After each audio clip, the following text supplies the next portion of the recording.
Ajib bir hikoya. Aqidadan talabalarga dars beradigan bir shayx bor ekanlar. U kishi ularga la ilaha illallohni sharhlab tushuntirardilar. Rasulimiz alayhisolatu vasallam o'z ashablariga o'rgatgan aqidani hayotlardan namunalar keltirardilar.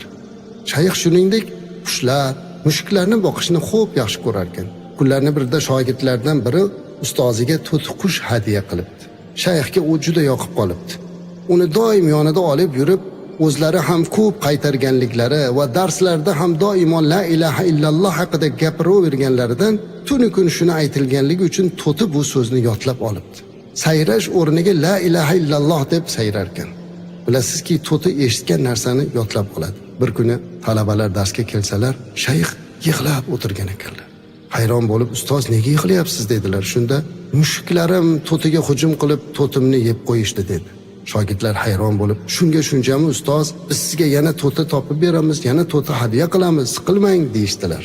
Ustoz ularga qarab, bunga siqilmayapman.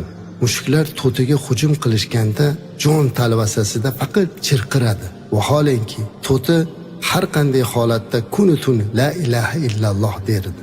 Mushukning hujumidan aqlini yo'qotdi. La ilaha illalloh esiga kelmadi dedi. Sababini bilasizmi dedi shogirdlarga qarab. Chunki u bu lafzlarni faqat tili bilan aytar edi, qalbi bilan aytmas edi.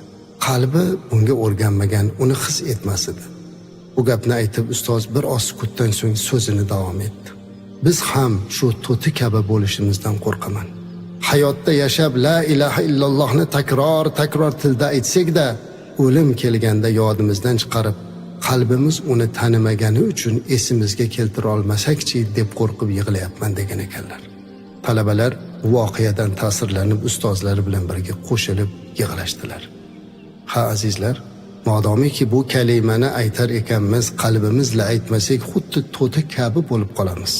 Ketar vaqtimizda la ilaha illallohni aytishlikni nasib qilsin deb duo qilganimizda bu kalimani qalbimizni tub-tubiga joylayapmizmi yoki yo'qmi mulohaza qilib qo'yaylik.